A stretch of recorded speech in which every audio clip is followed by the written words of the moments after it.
From the highway to the railway to rural roads, transportation is how Connecticut gets around.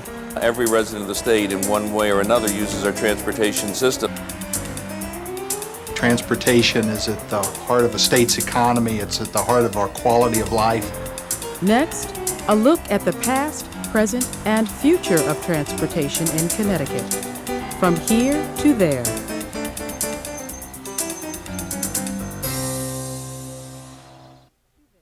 The following Connecticut Experience presentation is part of the ongoing partnership between the Connecticut Humanities Council and Connecticut Public Television. Together, we're exploring Connecticut's rich history and culture.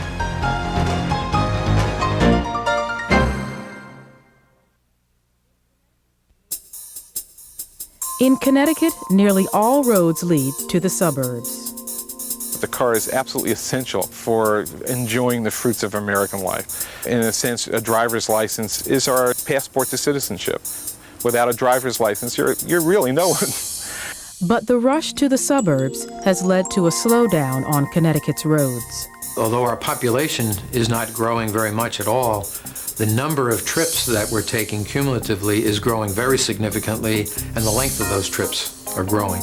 More than any other state service, it's the transportation system that most residents use on a daily basis. Transportation is at the heart of the state's economy. It's at the heart of our quality of life. We depend on it to get to work. We depend on it to move our goods into and out of the state. We depend on it for pleasure trips and shopping trips. Connecticut has one of the most congested road systems in the country, and things are going to get worse. I think our highway system, particularly the secondary roads, will be very congested. You'll have a lot of frustrated people who are going to be sitting in traffic much longer than they are now. Experts agree that new roads are not the solution to the state's traffic problems. We have a good system. It's in good shape, but it simply is not able to continue to grow to meet all of the demands that are being placed upon it by our society today. Getting from here to there has always been a high-profile public issue. The automobile is just the latest in a long series of technology that we've used to let people do what they want to do. Transportation enables people to make the choices that they want to make. Our love-hate relationship with the roads we use goes back more than 200 years. Until the latter 19th century, Connecticut residents depended on stagecoach and buggy travel over dirt roads. Travel was hard, and mobility, at about 8 miles per hour, was limited. In 1792, as Connecticut's population grew to about 200,000, the state government started to franchise privately owned turnpike companies in order to promote the growth of the state's road system. Over the next 50 years, 150 turnpike companies built and maintained 1,400 miles of private toll roads, looking to make a profit from passing traffic. But the rise of the railroad in the last half of the 19th century and the increased use of free alternative roads led to the decline of the turnpike companies. By 1855, the toll roads were largely abandoned, with maintenance taken over by the towns. Most of Connecticut's roads were little more than muddy paths which connected major towns. People living in the country, particularly the farmers, were living on muddy, impassable roads during springtime thaws and unplowed roads during the winter. There were no connecting roads between the cities to speak of during 12 months of the year. This intolerable situation led to the formation of the Connecticut Highway Department in 1895, with the goal of getting the farmer out of the mud. In 1878, the Pope Manufacturing Company in Hartford manufactured the first bicycles made in the United States. Connecticut's growing middle class quickly embraced bicycling, which provided unprecedented personal mobility. Organized by Colonel Albert Pope, the state's bicyclists soon became leading advocates of better roads. By 1901, the need for improved state roads became a critical public issue as more people bought automobiles. That year, Connecticut enacted the first traffic law in the United States, limiting speeds to 15 miles per hour in the country and 12 miles per hour in the city. In 1903, the state began to register automobiles. In that first year, 1,353 vehicles were registered. In 1913, the State Highway Department established the first system of state highways. The new department began to modernize the 14 routes comprising the system. This involved eliminating grade crossings at railroads, reducing steep grades, eliminating sightline problems, using the 14 trunk lines as Connecticut's basic highway system of the time. During the early 30s, many of these roads were typically clogged with ever-growing numbers of automobiles and increasing truck traffic, causing frequent delays and numerous accidents. We had a very active road building program quite early in the 20s and 30s, so that by the time of World War II, we had 3,000 miles of paved road in a state that's only 5,000 square miles. The most heavily traveled road was Route 1 along Connecticut's coast. Route 1 had always been a busy route, used by both state residents and long-distance traffic moving between Boston and New York. As the traffic increased, the suburbs moved out from the urban areas. Places like Glastonbury and Manchester and Reading and the towns surrounding Bridgeport and New Haven suddenly found themselves accessible by automobile. Congestion started to enter the picture. The automobile, of course, has been the thing that has really completed the suburbanization of Connecticut very early. The heavy traffic on Route 1 led to the opening in 1940 of the state's first modern highway, the Merritt Parkway.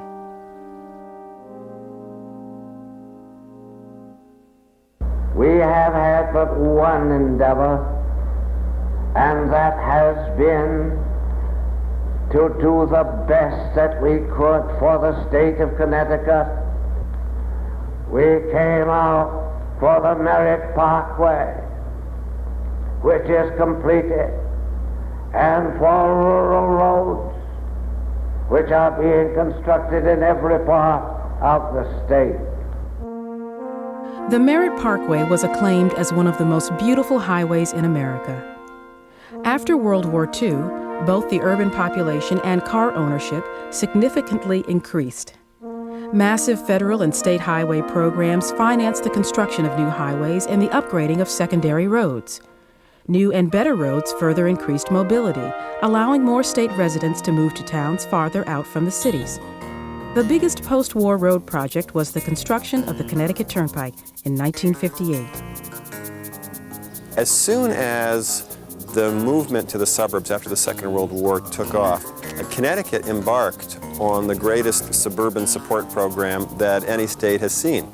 You know, we really invented the interstate highway, and a lot of people don't realize that I-95 along the shoreline was built before there was an interstate system.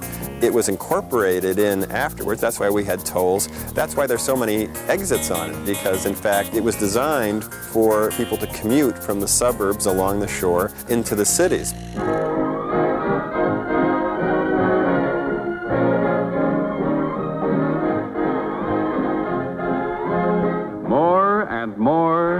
More cars. More on our roads than last year. And there'll be more next year. And the year after that, more and more cars will be built and more cars will be bought. President Eisenhower's militant call for a grand plan to provide a modern, controlled access highway system for safe, efficient transcontinental travel led to the passage of the Federal Aid Highway Act of 1956. The federal highway system brought Interstate 84 and 91 to Connecticut. These roads and other highways like them allowed residents to live in once remote small towns and villages across the state. With suburban growth came increased demand for highway and road expansion. Connecticut's urban population continued to decline as the suburbs flourished. In the last 40 years, as Connecticut's suburban lifestyle evolved, we've greatly transformed how we get from place to place. In my earlier days, back in the early 80s, traffic primarily traveled into downtown. All the insurance companies, large businesses were located there. Since then, a lot of them have migrated to the suburbs. So the interchanges, which were primarily built and designed to handle traffic just coming into downtown and dumping off, now have to be able to handle this traffic to continue through. It's really provided some new and unique traffic problems.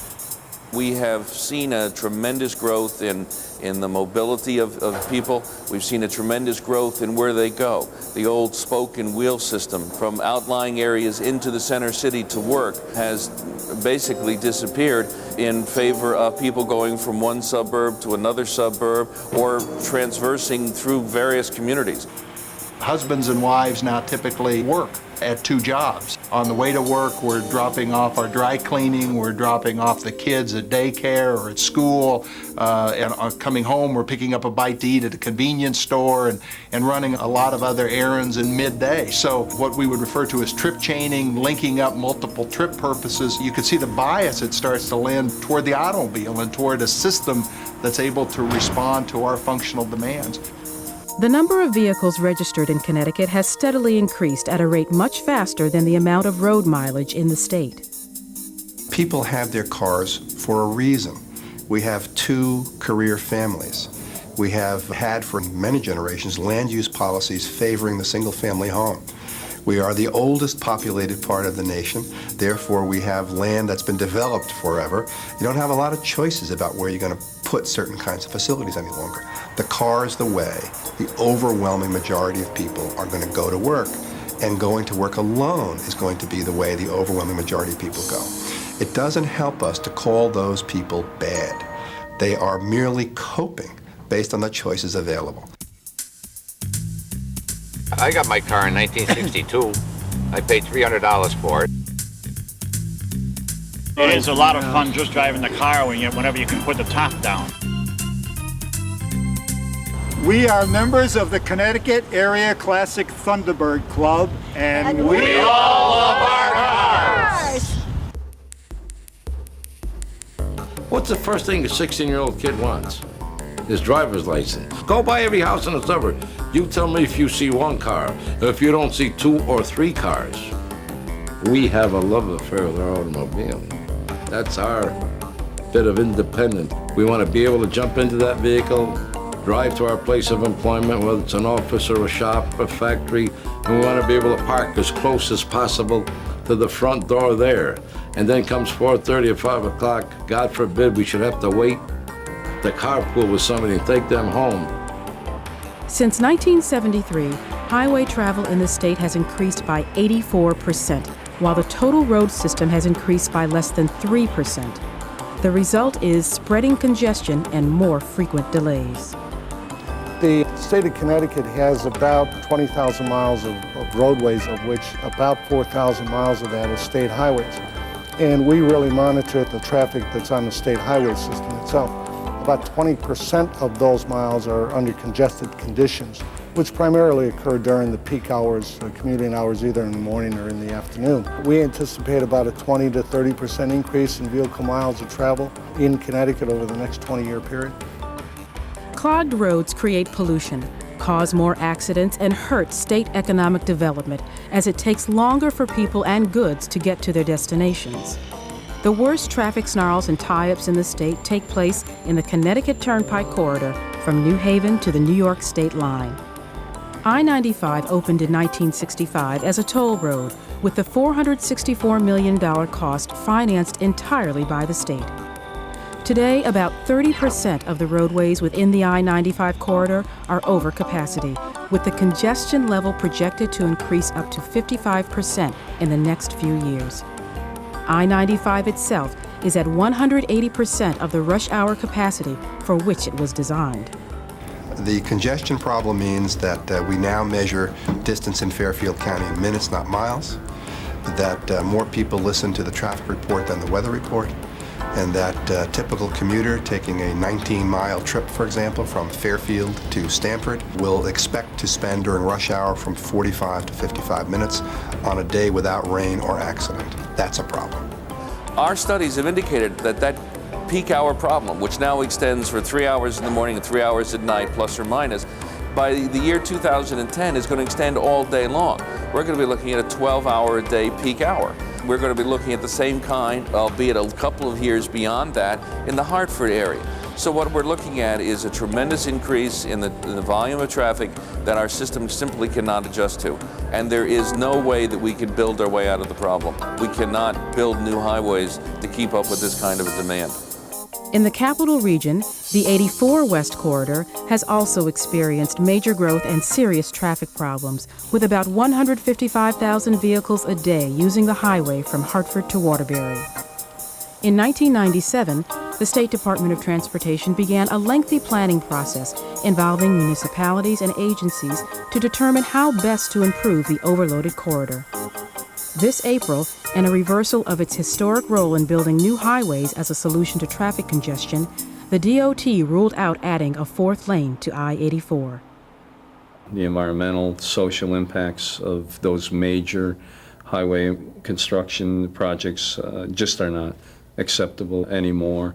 This is giving us an opportunity to look at some alternative systems, to look at some light rail, perhaps some busway type of systems. In the southeastern part of the state, the Route 2 corridor has seen drastic increases in traffic, primarily because of casino development and tourism growth. Since the casinos have opened, traffic has increased by up to 40,000 cars a day. Traffic congestion in the state is not limited to major highways. The secondary roadways are really starting to take some heat. Route 4 is one that has really become so heavy. I don't know how anybody drives it on a regular basis. I can see when I announce a major accident on a highway, particular exit ramps and roadways just automatically starting to build up with traffic. We're driving on roads that were cow trails 200 years ago. Now they're 2-lane roads. You're trying to make them into 3-lane roads. They don't have good interchanges, and it's become very difficult to commute, and it's a growing problem. I don't know what the answer is, because you can't build interstates through Simsbury and Avon. In the past, increased traffic often led to new roads or expanded existing roads. But heightened environmental concerns, local objections, and limited finances adversely affect the state's ability to increase road mileage. The DOT's annual budget for capital projects and maintenance is about $604 million. The reality of building brand new roads or brand new transit systems in the state is very slim because of the dollar situation that we're in. We probably spend somewhere in the range of 60 to 70% of those resources is maintenance or minor improvement oriented, and only about 30% of those resources is for expansion. We could easily spend a lot more, and certainly many of the things that we do that people don't fully understand that are essential to the operation are extremely expensive. We have a catenary system, for example, on the railroad that was built in the early 1900s. We're looking at costs like $300 million to replace that system. We're looking at bridges at $140 million to replace. Financing and the affordability of transportation alternatives is a fundamental problem. In the Hartford West Corridor study, the Capital Region Council of Governments is planning for about $250 million in transportation improvements. But experts claim that even that may not be enough. At our first blush of alternatives, thinking of the scope and the size of the improvements that need to be made, will far exceed that. So where do the funds come from? And that's a critical issue. Other parts of the country are resorting to answers that Connecticut a long time ago said that it didn't want to resort to when we took the tolls off Interstate 95 and took the tolls off the Merritt Parkway as an example. Does the political system have the will to make the tough financing decisions? I think that's probably the critical transportation decision that we're going to have in the next decade is, can we spend the money that we need to spend? In 1983, 2 highway tragedies riveted state residents' attention on the transportation system. In January, a truck slammed into 3 automobiles waiting at the Stratford Toll Plaza, killing 7 people and injuring many others. 10 months later, the state began to remove all tolls from the Merritt Parkway and the Connecticut Turnpike, resulting in a loss of $69 million in annual revenues. Then, at 1:30 a.m. on June 28, 1983, part of the Mianus River Bridge on the Connecticut Turnpike collapsed, plunging 4 vehicles into the river. 3 people died and 3 more were injured.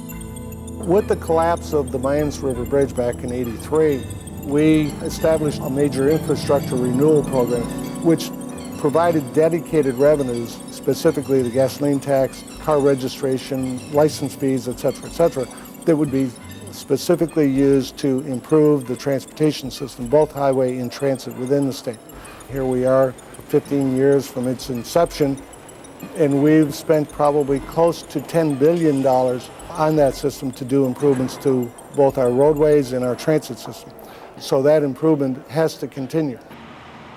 Financial pressures have continued to increase as state roads carry ever-increasing numbers of vehicles. Because of the climate where we're situated in the Northeast, our roads deteriorate far quicker than, say, some roads out in Arizona or Florida. On the interstates, you have a huge majority of heavy truck traffic going through there. And the bridges take a physical pounding year after year, especially through the winter. Each year we're out here, especially when you work on some of the interstates, you never ever see the volume of traffic being reduced. It always seems from year to year pumping more cars through the projects. It's a tremendous amount of traffic. In order to help finance its $3.5 billion maintenance program, the state issued bonds in the mid-'80s and early '90s. Today, about 40% of the DOT budget goes to debt service for these bonds, significantly limiting its ability to do new construction. One long-planned major reconstruction project is the rebuilding of the 50-year-old Quinnipiac River Bridge near the I-95-I-91 interchange in New Haven, one of the most congested areas in the state.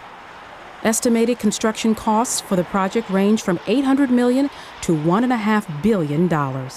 It wasn't designed for the type of traffic and the volume of traffic that it's carrying today, particularly an extensive amount of truck traffic. During the commuter hours, inbound into New Haven, you're looking at an hour to 2 hours of traffic congestion, and outbound in the evening, about an hour to 2 hours that way as well.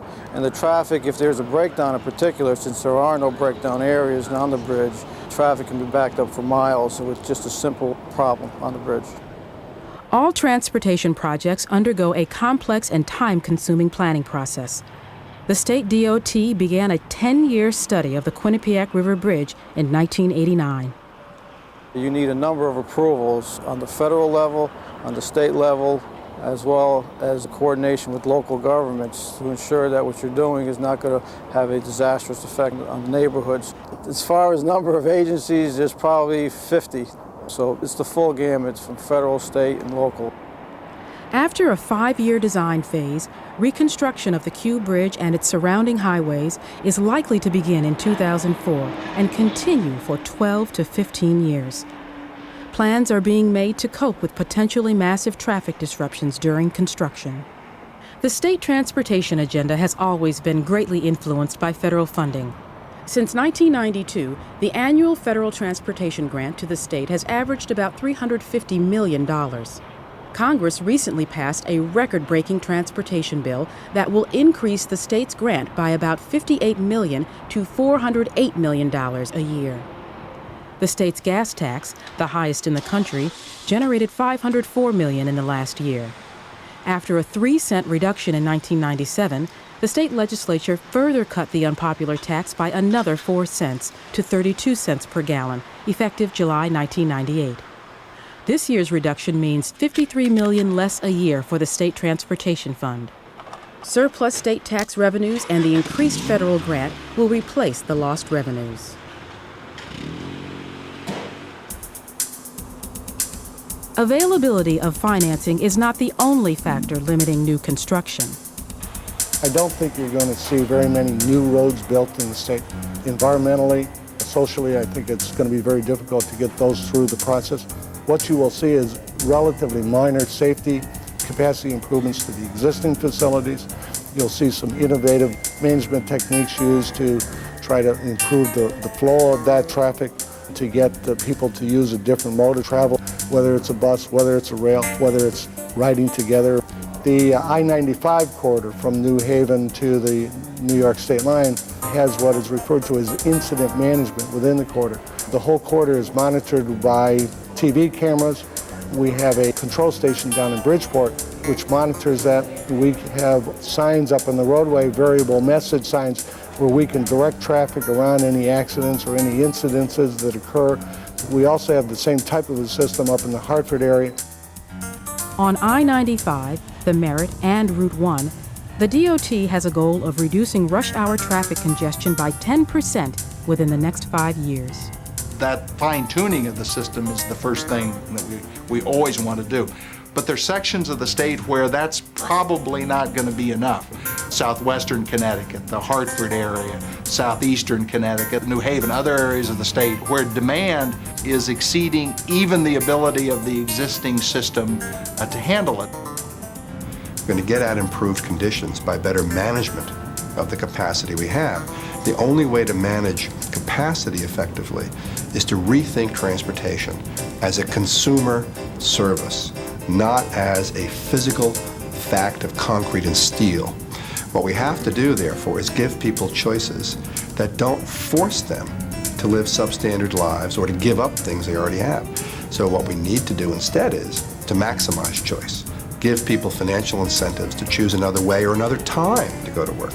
So what we really see, therefore, is time shifting, go earlier, go later, place shifting, work from home, and mode shifting, out of the car into the train. Those three shifts can easily get us our 5% reduction that we need for congestion, and then 1% a year thereafter for about 5 more years. If we give more choices, more people will go in different ways, and we'll continue to manage our way through the problem. Our average occupancy during the peak hour is only 1.2 people in every car. So there's a lot of cars that are just single occupant. And if we could increase that number to 1.5, for instance, we'd have a drastic reduction in the traffic that occurs on the roadways during those peak hours, and actually wouldn't require any major improvements. There are approximately 450,000 commuters daily in the greater Hartford area, and 80 to 85% of them are driving alone. While in years past, everyone used to commute from the suburb to downtown.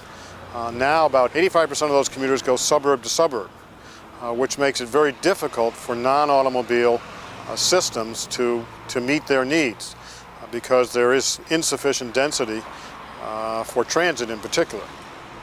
What residents value about their mobility and where they live, work, and shop might be the most challenging problem for transportation planners. What we find so lovely about commuting by ourselves is it's convenient and we can come and go when we want.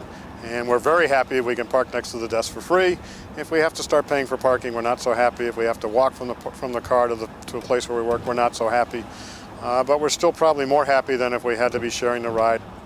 In the early 1980s, the Connecticut DOT helped to start 3 not-for-profit corporations to encourage more people to change their commuting habits. Basically, our mission is to get people from driving alone into an alternate form of transportation. Both for economic and environmental reasons, we're not going to take those 2-lane highways and make them 4-lane highways. So we've got to look at managing the system that we have in place. And when we talk about managing the system we have in place, that means we've got to get people into carpools and van pools and innovative forms of transit. I really need to find a better ride to work. Well, you can, and it's simple. Just pick up a free copy of the Commuter's Register. Since their founding, Rideshare in Windsor, Metropool in Stamford, and RideWorks in New Haven have had mixed success in promoting van pooling, carpooling, and bus shuttles to the commuting public. Recently, they have intensified aggressive marketing of their services to commuters through the Commuter Register, advertising, and the Internet. The key is it's a system, it's a branded system, and it's sold as a system. We don't market it as van pooling because van pooling doesn't really mean much to anyone. We market it as a commuter system, and we reserve a seat for you just as you would reserve a seat on a train or a bus. Financial incentives and restrictive regulations also can greatly influence driver habits. We have a discipline called transportation demand management, where our philosophy is that we want people to pay more during peak hours. We want to change land use planning regulations to favor more transit-friendly development. Politically, it's very unpopular because we're intervening with people's free choice and free decision-making process. The purpose of disincentives is to change people's behavior. Obviously, regulations are one form to do it. You can't travel, or you can't take the car, or only HOVs with 2 or more occupants can use this lane. Those are disincentives. But cost is the other major factor, and disincentives can either be parking charges, so it'll cost you more to drive your car and arrive at a certain time at the parking garage. They could involve tolls on a highway. If we can make it more enticing, maybe by giving a tax credit or another incentive, maybe we'll entice more people to use these mass transits. Now, someday we have to begin to realize, what are we doing to our children? What are we doing to our ecology? What are we doing to ourselves? I don't want to say mandate. It's a tough word to use, but maybe under dire conditions you're going to have to mandate. Maybe you can drive your car 3 days a week, and he can drive his car 3 days a week, and one day we all rest. What I would be calling for maybe is people would consider giving up that car for a day and riding with somebody else, or for 2 days. I think we can make this happen, but it's going to take a little giving on all our parts. In an attempt to encourage ride-sharing by commuters, the state established high-occupancy vehicle lanes on I-84, I-384, and I-91 in the Hartford area. More HOV lanes in the area are being considered. HOV lanes are in use in about 25 municipalities nationwide with varying degrees of success. Connecticut DOT officials admit that the lanes are being underutilized, but say that as traffic conditions continue to worsen, more commuters will use the lanes. You need to remember that for every vehicle that's in the HOV lane, that's 2 or more vehicles that are not in the regular lanes. And one of the main purposes of an HOV lane is to provide relief for the other lanes. And so while you may not see as many vehicles as you'd want to see, you remember it's not a vehicle count, it's a body count, it's a person count. Today, 96% of the travel in the state is by automobile, with only about 2% each by rail and by bus. For the last half of the 19th century, public transit was by street horse car. When electric trolleys replaced horse cars in 1893, thousands of working-class families were able to move to nearby suburbs for the first time.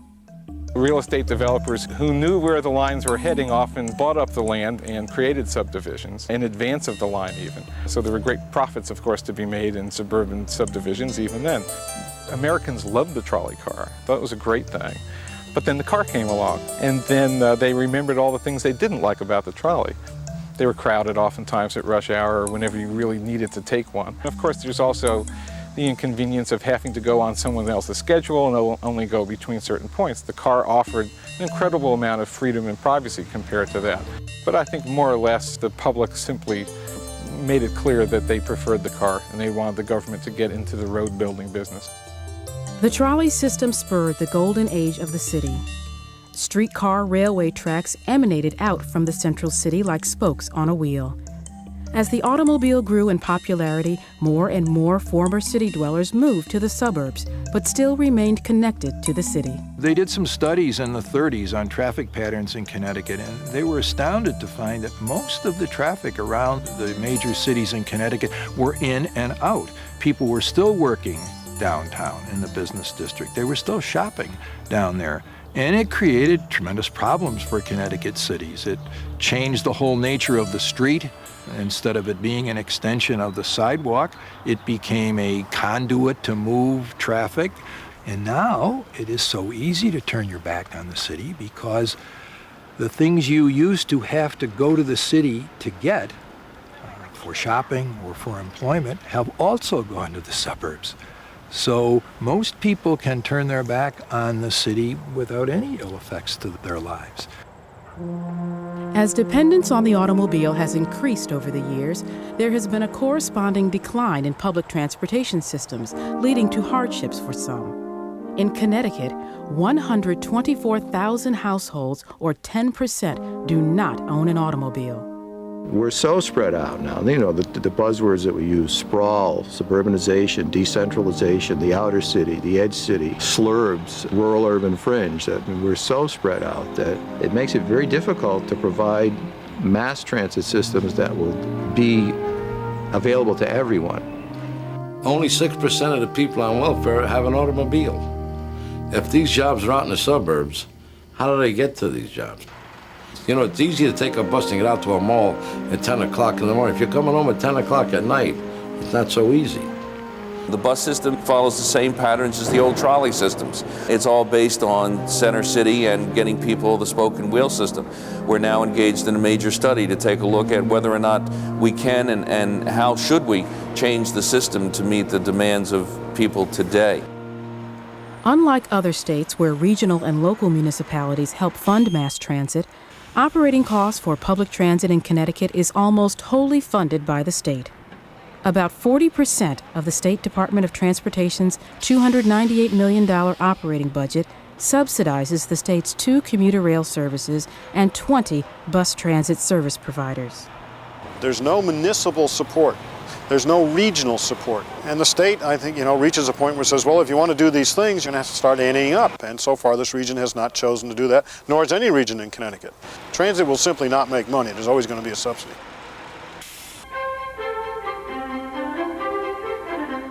In the mid-1970s, the Greater Hartford Transit District began a project with the goal of building a modern electric trolley system from downtown Hartford to Bradley Field. The 19-mile mass transit project was to have been built on the old Griffin rail line right-of-way. It had been hotly debated from the start. Griffin Line proponents claimed the $452 million project would attract about 18,000 riders a day and create a variety of benefits. We need to make a different kind of strategic infrastructure investments so that, in fact, we can get out of the box that we've put ourselves in over the last 50 years. One of the interesting features of a rail line is that inherently it creates points of commerce.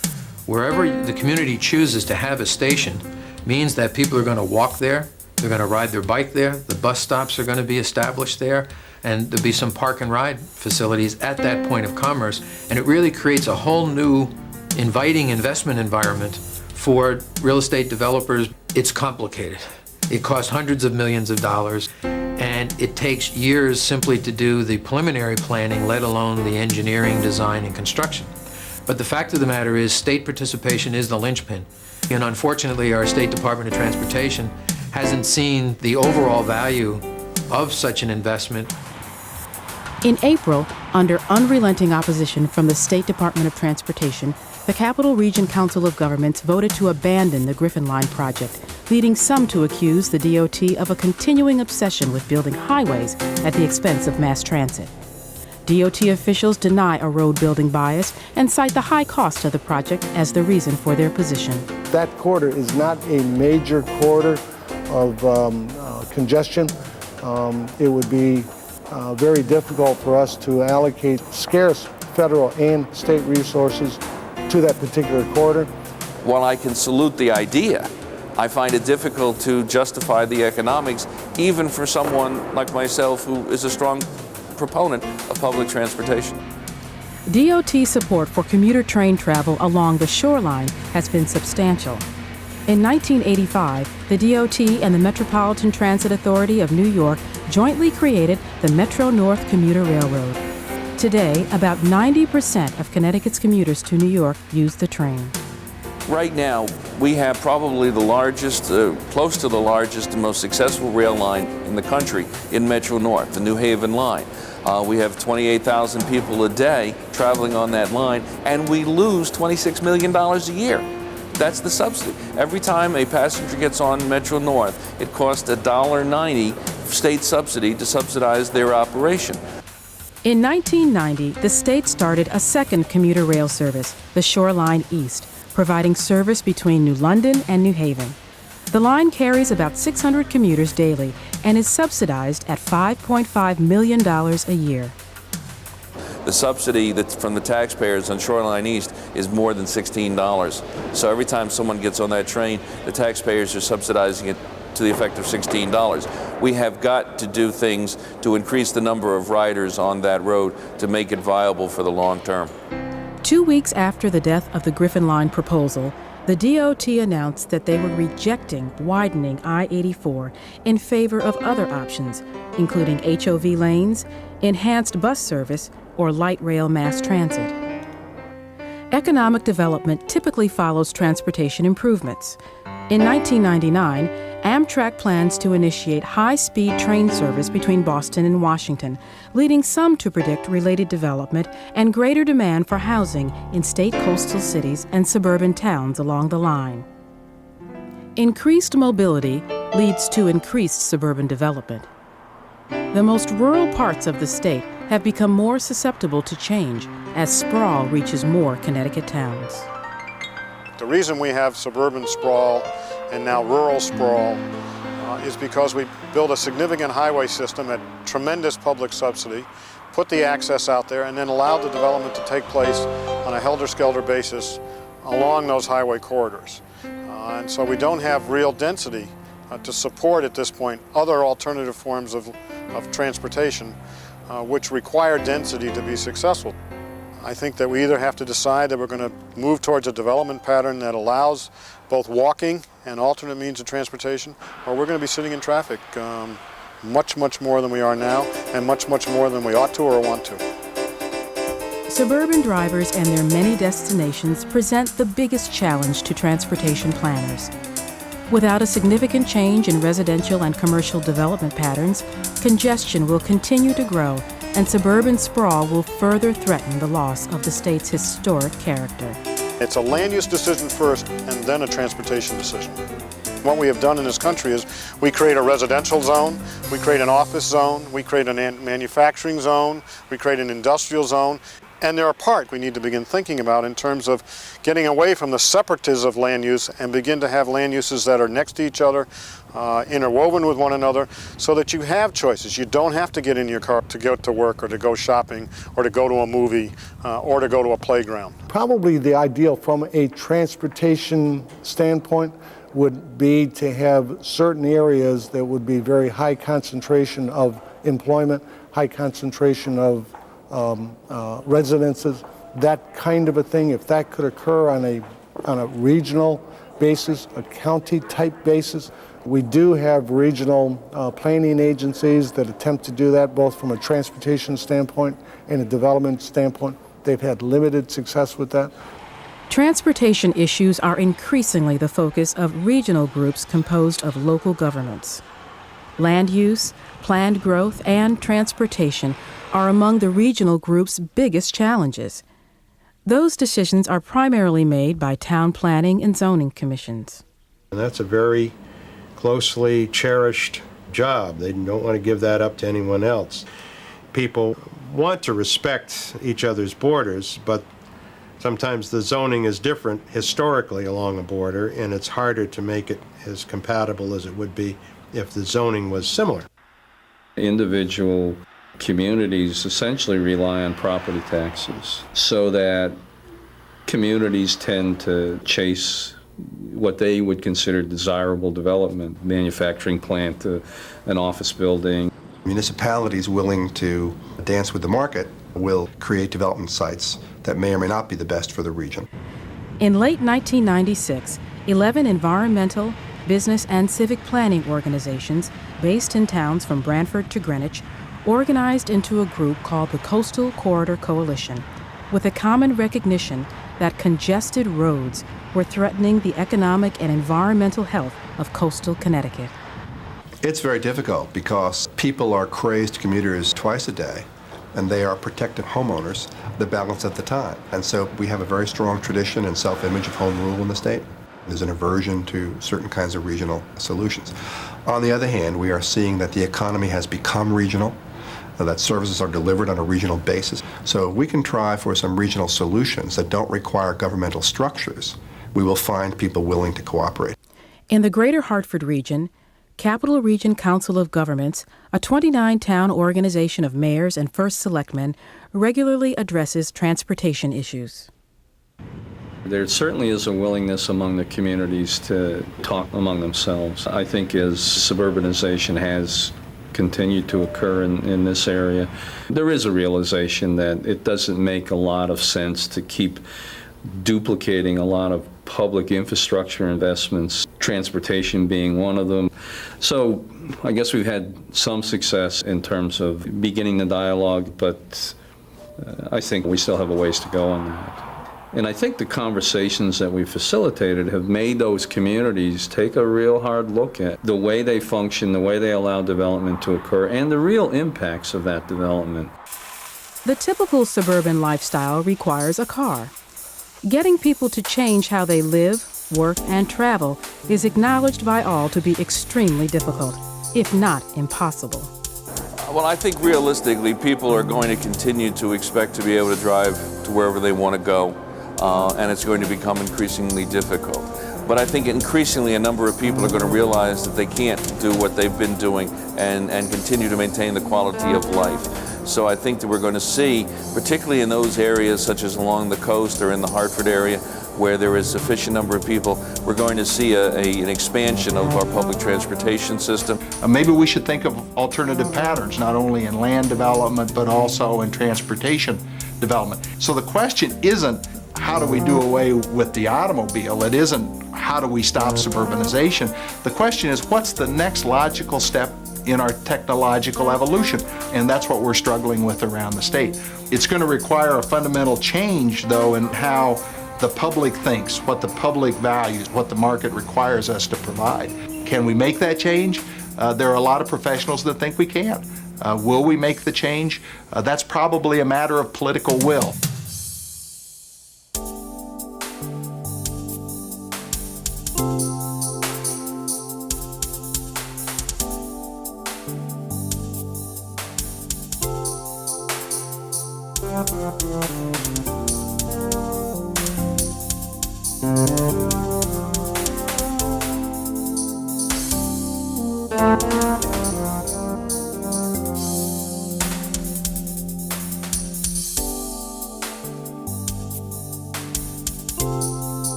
As we've just seen on From Here to There, we have an existing and growing transportation problem in Connecticut. We're going to talk about that today and see if anyone has any magic solutions. I doubt it, but we're going to give it a go.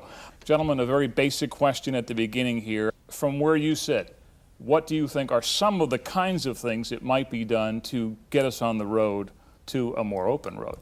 Mr. Martinez. I think one of the keys to that is really providing choices for the commuter and for the average driver in Connecticut. We all love our cars. We love to have the independence of the car to go when we want to go and to return when we want to return. And the key really here is, can we provide alternatives to that via either the bus, via carpooling and van pooling, things of that nature. And that's really going to be the key, is for people to change the way that they're really driving. Mr. Coleman, what are your thoughts? There's no big fix. It's going to be incremental, it's going to come over time, and we have to offer those in the automobile an alternative in terms of how they choose, particularly in terms of how they choose to get to work, which is where we can make the first major improvement in terms of offering them alternatives to ride the bus, ride the train, be in a van pool, be in a carpool, and finding ways to make that happen. It would seem to me that in the last several decades, we've probably made our situation worse just because of the kinds of lifestyles that develop. And it would seem to me that all that does is make that weld between person and car even stronger rather than diminish it. Mr. McGee, that being the case, how do you break that weld? But you know, I'm not sure that supposition is the right one. The automobile in our type of an environment, you know, we're kind of an edge city environment. People live further out. The automobile is very critical in that. I mean, 95% of the public who get to work come by car, and we've got to be realistic about this. That is going to be the pattern for the foreseeable future. The issue during rush hour is a peak, 2 hours in the morning, 3 hours in the evening, in which the system can't handle the volume. So the question is to focus on that peak. Not everybody has to get out of their car. It's on the margins that's critical. And we have an issue with DOT that we think we need to manage these resources together better. The issue is really the management of bus and rail and highway better. Mr. Martinez, how do you respond to that? I think that's true. Joe's really hitting the point there, is that you're not going to get people to get out of their cars completely, and it's part of the way of living today. And the key is how can we as a department State Department, how can we manage that better, and how can we provide more alternatives for people? Mr. Coleman? I think Joe's partly right.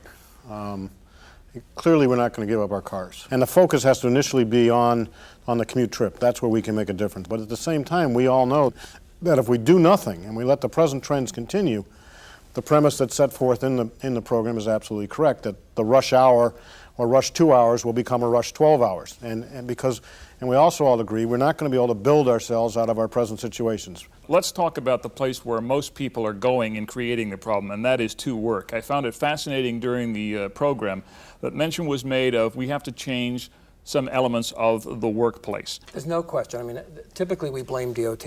We all say they're the bad guys and we beat them up because they're not doing a good job. But the reality is the way we work is critical. And companies do have a role to play in this in terms of flexible hours, compressed work weeks, telecommunication, the issue of transit check, cashing out parking, so that you kind of put driving to work and commuting to work on a more even keel financially. Yeah, we should be doing more of that. So there's no one to blame. Each of us has a role to play. But there are, I think, some solutions here that are worth pursuing.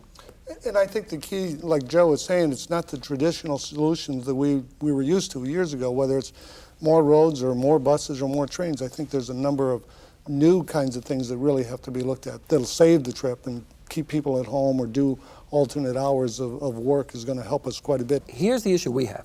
We've built a wonderful mass transit system to take people from Connecticut to Manhattan. Premier, one of the best in the world, no question. The point we've got is we need to build a system for this market. We built a wonderful system to take people from Connecticut to New York. We need to build an equally wonderful system within the state of Connecticut. Or to get them to ride the system. What's fascinating about in Joe's area is that while 85% of the people going into New York will ride the train, right, intrastate from the Haven to the Connecticut border, New York border, only 2% ride the train. Right. And the system is the same. That's what's fascinating. Right. Same service. And it's across the state, but in the Hartford area, we have about 450,000 commuters. 80% of them are driving alone. What that says is that you've got 3 empty seats with a driver already in this state. That's 1 million empty seats that we could put people into. We don't have to create anything. Right. It's there. It's running. Let me ask one other question in a different area but related to this, and that is planning where those jobs are that people are going to have to go to. Land use planning, whatever you want to call it. We have the state government, which tells us what to do, and we have the local communities. We don't really have anything in between. We don't have any county government. We have some regional planning agencies. They don't often seem to have that much clout. Mr. McGee, you used to be the Economic Development Commissioner of this state. There you go. And if a company said to you, I'd like to move to your state. I picked out a site in Rocky Hill. I want to move there. I'll bring 1,000 jobs there. Would you be able to say no because that doesn't fit into our overall transportation plan? No, because I have to balance a decision. Joblessness versus congestion. Which one do you take? I'd rather have a job and sit in traffic than have no job and sit in no traffic. Mr. Martinez, sometimes your department is told or asked, we need you to put in a new exit ramp so people can get to that mall. And the biggest growth is in the suburbs. The biggest travel demand is suburbs to suburbs. Historically, we've built our interstate system and many of our road systems to serve the major urban areas. And so that's what's happening is the suburbs are really the areas that are growing with those kinds of things, and that just spreads out the traffic even more, and it's much harder to serve that kind of development from a transit or a rail kind of perspective. I mean, it is really highway oriented. I think there is an effort going on in the Hartford region, the Metro Hartford Millennium effort, which is starting to discuss and begin to address these issues on a regional and intertown basis to begin to see whether or not there is a way to make location decisions that benefit the region as opposed to just benefiting a community. As we all know, but one of the real rubs is that we have a local tax base, and until we find a way to do tax, revenue sharing on a non-local basis, that's going to be a very difficult issue to break. Psychologically, to make progress in this area, what's the best way to go? Disincentives such as we're going to charge you more money to park close to your job, or incentives? What's the best way to go? We have found in our business, in the ride-sharing business, that the single most important thing that will make people make a decision is the cost of parking. So if you can park free next to your desk, which is what everyone wants to do, that's what they're going to try and do. But if you begin to, in those instances where parking is charged, and the closer you get to, quote, market rates, and you have alternatives in place, then you begin to see decisions made to go to other forms of transportation. But you can't do one without the other. You can't just say we're going to charge $100 a month for parking and say, okay, find your way to work. That's not fair. Whatever the combination is, if that's the way we're going to go with a combination of incentives and disincentives, who has to foster that? Would it be better if you asked the private sector to deal with that on their own versus getting government involved? I think it's really got to be a joint venture. Both the private sector and the public sector work together. We can provide the alternatives. The private sector can really provide the disincentives, if you want to call it that, i.e. limit the amount of parking or cost on the parking side in order to get people to really change. Mr. McGee, do you think that the program we've just seen is in some ways a wake-up call to both the private sector and the public sector that now is the time to get going before this gets much worse? If you want to see the future, just go to California, and there's the transportation system from hell. It is at peak capacity all day long. We are not there yet. So we have got about maybe 5 years to really work very hard to make some changes.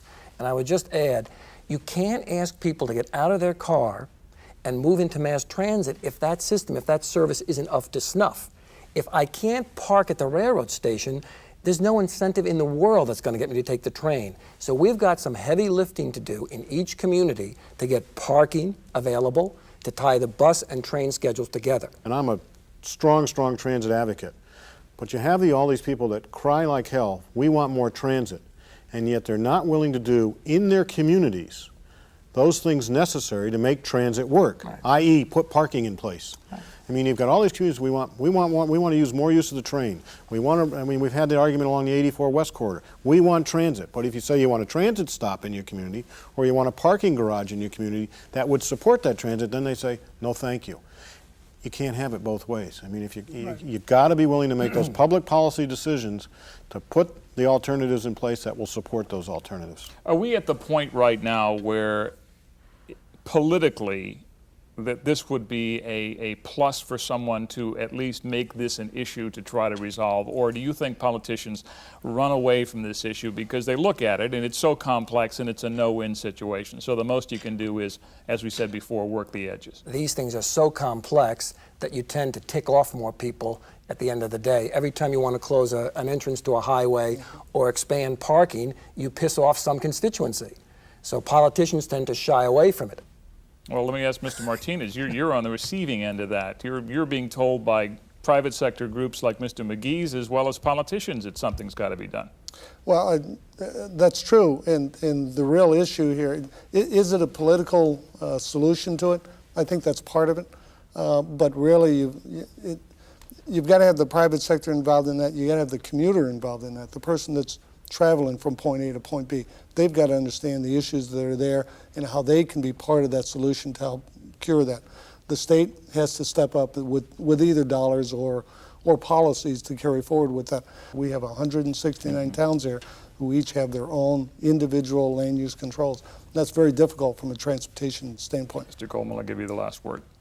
I don't think that we could have said maybe 5 or 10 years ago that somebody might have lost election trying to run on these ideas. I don't think anyone would lose elections, but I'm not sure they would get elected as this is their main position. All right. Yet. On that semi-pessimistic viewpoint, we'll close out. We hope this program has at least awakened the motoring public out there that everybody has a role in the answer to this crisis. Gentlemen, we thank you all for being with us and have a pleasant commute back home. Thank you.